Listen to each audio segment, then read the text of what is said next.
আমাৰ 38 number Bhairabkunda block সমিতিত এটা মাছ গেদাৰিং এণ্ড জইনিং প্ৰগ্ৰাম আমি আজি আমাৰ চেণ্ট্ৰেল কমিটিৰ নিৰ্দেশমৰ্মে আমাক উদযাপন কৰিব দিছিল। আমি মানে ইয়াত এনেকৈ এটা গেদাৰিং আমি বনাবলৈ সক্ষম হৈছোঁ। পাব্লিকবিলাকক মানে আমি জাষ্ট এটা এলাউন্স কৰি দিছিলোঁ। তেখেতসকল নিজে নিজে ওলাই কিনে আজি এই আপোনালোকে সমাৱেশ দেখিছে, আপোনালোকে নিশ্চয় নিজেই জানে, মিডিয়া কৰ্মীবিলাকে আপোনালোকে নিজে ফটোগ্ৰাফ লৈছে, ভিডিঅ' কৰিছে। তো ইয়াত কিমান মানুহ এটেণ্ড হৈছে? লগভগ 15,000 এবভ মানুহ ইয়াত এটেণ্ড হৈছে। লগভগ আপোনাৰ 1500 হৈছে ওপৰ মানুহ ইয়াত জইনিং কৰিছে। বিভিন্ন জাতি জনগোষ্ঠীৰ বিভিন্ন ধৰ্মাৱলম্বীয়ে ইয়াত গোৰ্খা সমুদায় আছিল, বড়ো সমুদায় আছিল, আদিবাসী সমুদায় আছিল, ইয়াত চাওতাল সমুদায় আছিল। বিভিন্ন জনগোষ্ঠী ইয়াত বিশালভাৱে এটা জইনিং ইউপিপিএলত জইনিং কৰিছে। এইটো ইউপিপিএলৰ এটা যি বিশ্বাস লৈছে ৰাইজে, যি ইউপিপিএলে কাম কৰিছিল, যি হিচাপে ইউপিপিএলে ৰাইজৰ মাজত গৈ কিনে এটা উন্নয়নমূলক কাম কৰি আছে, ৰাইজে নিজে উপলব্ধি কৰিছে। সেইকাৰণে তেখেতসকল নিজে ওলাই আহিছে। আমেৰিকা কাম কৰি দেখা পৰা নাই। তো আপোনাৰ 3 বছৰত এটা কৰি দেখুৱাই আছে, ৰাস্তা ঘাট, দলঘাট, পানী উজলা চব কৰি দেখাই দিলা। নিশ্চয় ইউপিপিএল বোলা বস্তুটো by the people, of the people, for the people. UPPL চৰকাৰ মানে ৰাইজৰ কাৰণে, ৰাইজৰ বাবে আৰু ৰাইজৰ হৈয়ে আজি ইয়াত আছে।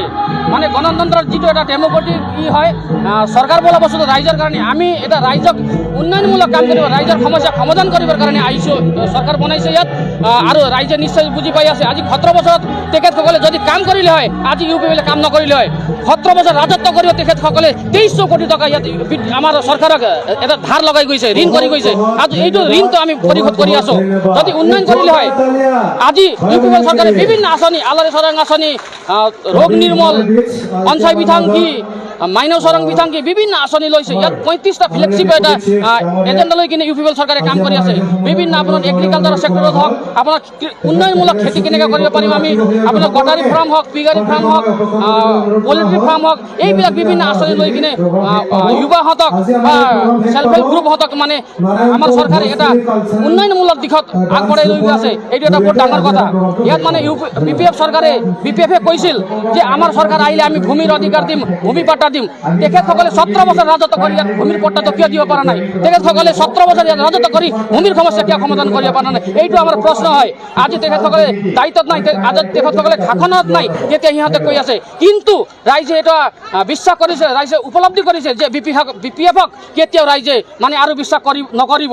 এইটো কথা ৰাইজে এতিয়া আপোনালোকৰ মাজত ইয়াত মাছ গেদাৰিং হৈ কিনে দেখাই দিছে যে আজি ইয়াত মাত্ৰ নহয়, আমি 40টা ব্লক বিটিআৰত আছোঁ, 40টা ব্লকতে এনেকুৱা মাছ গেদাৰিং হিচাপে ৰাইজে আহি আছে আৰু ইউপিপিএলত যোগদান কৰি আছে। এইটো এটা ৰাইজে উপলব্ধি কৰিব পাৰিছে যে ইউপিপিএল এটা 3 বছৰত যি 17 বছৰৰ এটা যি ডিফাৰেঞ্চ এইটো দেখাই দিছে ইউপিপিএল চৰকাৰে কাম কৰি।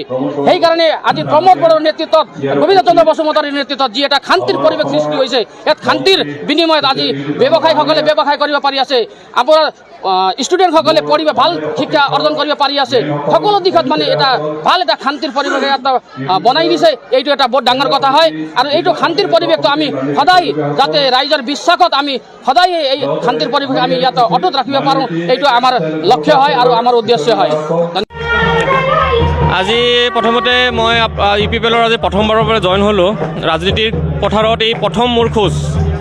বিশেষকৈ আজি প্ৰমোদ বড়ো ডাঙৰীয়া আৰু আমাৰ গোবিন্দ বসুমতাৰী ডাঙৰীয়াৰ বা সিহঁতৰ যিটো ভিজন, BTC ডেভেলপমেণ্ট কৰা যিটো কাম কাজ, এইটো চাই আকৰ্ষিত হৈ মই আহিছোঁ আজি ইউপিপিএল দলত। মই কোনো পাৰ্টিত নাছিলোঁ, মই ছাত্ৰ সংগঠন আছিলোঁ, অল আছাম বেংগলীছ ফেডাৰেশ্যনৰ BTC ৰিজনৰ মই জেনেৰেল ছেক্ৰেটাৰী হয়। মই যোৱা মাহত মই ৰিজাইন দিলোঁ, ৰিজাইন দি মই ইউপিপিএলত আজি যোগদান দিলোঁ। আচ্ছা, আমি দেখা পালোঁ ইউপিপিএল পাৰ্টি মানে বহুত শান্তি পৰিৱেশ আনি আছে, এই ক্ষেত্ৰত আপোনালোকে কি যোগদান দিয়ে? নহয়, এই শান্তি প্ৰক্ৰিয়াৰ কিবা কৰাৰ কাৰণে আমি আজি আহিছোঁ। নহ'লে আমাৰ ষ্টুডেণ্ট হিচাপে মই কেতিয়াও ভবা নাই যে ৰাজনীতি কৰিম বুলি ভবা নাই। বা আমাৰ আকাংক্ষা যিখিনি আমাৰ সমাজৰ বা বাঙালী জনগোষ্ঠীৰ যিটো আমাৰ যি উন্নয়নমূলক কাম কাজ যথেষ্টখিনি হৈছে এই 3 বছৰত। আশা কৰিছোঁ আমি আহিছোঁ এতিয়া আৰু আমি আগুৱাই যাব পাৰোঁ নেকি জাতিটোক ৰাজনৈতিক হিচাপে আৰু।